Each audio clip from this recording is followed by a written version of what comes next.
Call out these fake pastors that you're talking about. How? Why don't you call them out? Why did I call them out? No, I'm saying, why don't you? If there are people that are practicing those things that well, everybody knows them. They are known and they are there. Let me make an example. People were wondering why you were fighting Bushiri, and after that, you are seen with him there when he's in prison. I was not fighting him as a person. I was fighting what he was doing. And then when he came, he said, my brother, help me. You can't reach out to Bushiri like you did to me. You know, these great pastors, you can't sit with them like this. It's very difficult. So would you say Pastor Bushiri is not a fake prophet? Well, Bushiri, I mean, there's a person sitting there. He doesn't have to appear here. We were at his hotel. His production team, how they fake these things. Even my sons were there. He was showing how you do this, how the services are staged. You know, look into this simple. Let me make you an example. Yeah. Have you realized the way they testify the same way? Papa, you're too much. Yes, Papa. You can't have same emotions. You are a media person. Is it normal to have the same way of showing emotions? It's not. So it's all a production. It's a production. Whoa. No, you don't believe me. You're production guys, right? Have you seen how the show works? The way yes, Major. So all those things, and I'm not here to condemn him. Now, if a man calls himself a prophet, he says, in Limpopo, there's a pastor there, I killed him. He died like a chicken. Now you are a man of God. You say because he burned your oil. He says, my oil. It's not about Bushiri. It's not. Just imagine if Bushiri, Pastor Mboro, Pastor Alf Lukau, Pastor Chris, Bishop Zondo, Prophet Khatebe, Bishop Lekhanyani, Prophet Shembe, and all religious or faith leaders could, let's leave the Bible, could promote love, could promote systems and methods of building this country economically, of love your neighbor as you love yourself in spite of the Zionists and apostolic churches. What a country can we have? You see, so, but it's only Christ who died on the cross. And if we promote Christ, we will walk in love. You can't, a man who went to you when you were in prison, when everybody was celebrating your destruction, he comes and he saves you, he prays for you. He says you're going to come out, you come out.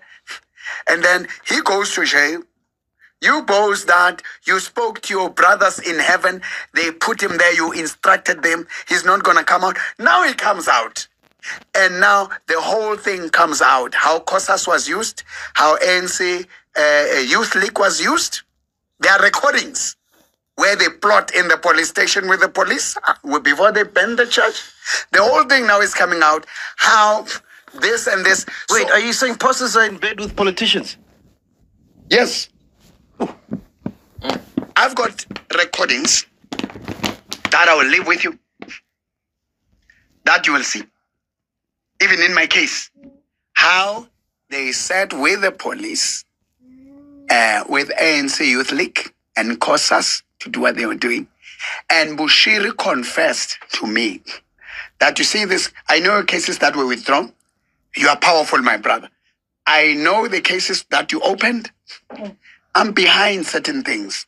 But now, since you gave me a chance, I'm going to give you a break. How recent was this conversation with Bushiri? It was before he left. Remember when he got out, he asked to see me. Oh, okay. In my house or in his house. Okay. Now, today in this video, he says I went with the Pangas. I instructed him to go and apologize. The Pangas have just used them now. Okay. The man with such heavy bodyguards.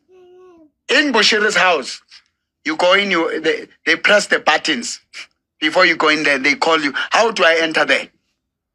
So all those things, the confessions he made, and there are things that I did where we had I to speak to Bo Antonio. We throw the charges for this. I'm to speak to some women. Let's give this man a chance. Forgive him. I had to pay some money. Talk to certain people and said, them, you know, if you can sit with Bushiri, do you see what is your attitude now? You sit with him, you will change. He cries. He becomes so humble. He becomes so weak. He becomes a very perfect person. Wow. He's not arrogant the way you see him. Like you interviewed Commander-in-Chief Julius Malema. I'm sure you sat with him. Is him arrogant? He's not. No. You see, but if you see him there, he's been in my house, Julius Malema. When he started, I helped him, I prayed with him and did that. Did you help him financially or? Hello, Mtasedi. Welcome back to the Chat with Dolphin. If you are new to this channel, you know what to do. Click the subscription button, and without even wasting any time, Mtasedi, let's just get into it. So today we were blessed with another episode to go the podcast with my J. Obviously, I'm a chiller too. So guys, on that episode, they invited the one and only prophet, or rather say Pastor Mboro, the comedian. And guess what? We learned a lot. He exposed a lot. He spilled the beans. It was just a lot, and I'll be doing commentary videos based on that episode. So stay tuned. So on this clip over here, he spoke about Prophet Bushiri. Obviously, I was not even shocked, because I still remember when he got locked up, Prophet Bushiri came and, you know, mocked Prophet Mboro to the extent of calling him a cloud chaser, and to the extent of exposing Prophet Mboro. And I still remember the words he used exactly. He quoted, "Do not touch my anointed." Hey, my anointed, says Prophet Bushiri. So anyways, guys, on this episode, honestly, nothing or no lies were detected by Prophet Mboro. He spoke everything that we already knew on this channel, because we've been saying this. Prophet Bushiri pays his people to come and act so that you guys can follow them, and that's how they, you know, they earn rather say the congregation. That's how they earn, you know, congregation's heart and whatsoever. They have to pay these people to come and act as if they got held by the mighty warrior Prophet Bushiri. But unfortunately, Uti Mboro, that's not the case, honey. Bushiri pays those people. They actually fall under, you know, their production. And I was like, damn, this is just a lot. So according to Prophet Mboro, he believes that indeed there are false prophets, there are false bishops out there, and they are out there. You know, that's the reason why, you know, you wouldn't sit with a prophet or a bishop just like the way you are sitting with me. So Gushogutiena, he already considered himself as a good or the chosen prophet by the Lord. One thing about Mboro, he knows how to sell a story. One thing about this guy, he knows how to capture your hearts. And I could tell you this. From this interview, he already captured many of people's lives. Do you understand? Because even under the comment section, you can tell people are falling in love with Prophet Mboro. And I'm like, come on, you are too blind to see. Could see when it comes to the spirituality things, guys, this is just a business. You know, now the reason why he's trying to downgrade, the reason why he's trying to bring Prophet Bushiri down is because he wants to grow his own platform. He wants to grow his own congregation. I don't know if I make sense. And anyways, guys, there are many things that have been said about Prophet Mboro.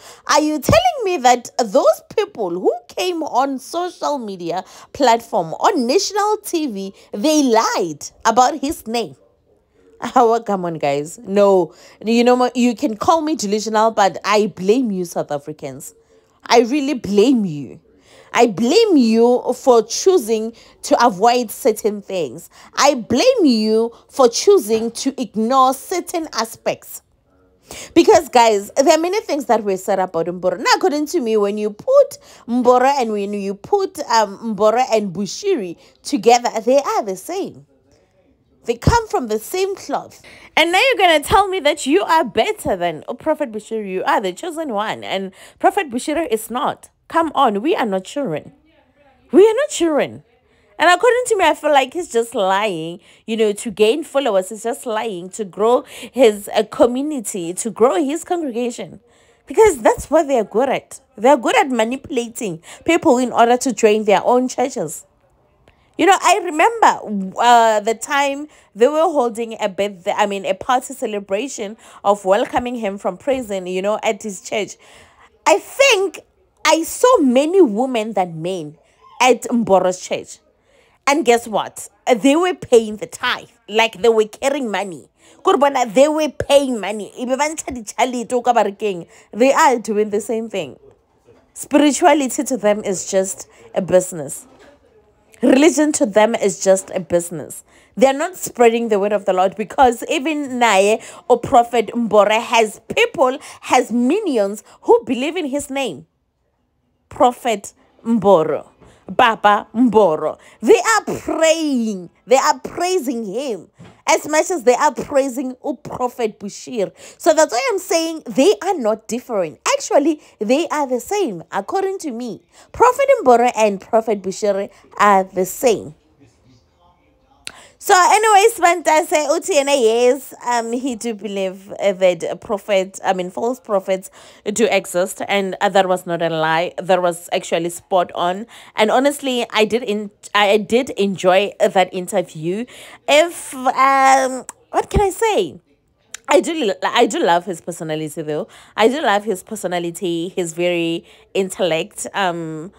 He knows how to speak. One thing about Prophet Mboro, he knows how to speak. So anyways, guys, he said many things on this interview, and I'll be sharing my commentary on the interesting part that at least I can say something on, because at the end of the day, this is just a commentary channel. And if you're not interested in watching the commentary channels, Banta say just skip the video and avoid toko, because this is not a toxic place to be.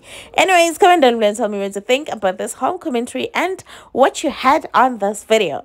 Anyways, Banta say have a lovely day, and I do love you. Bye.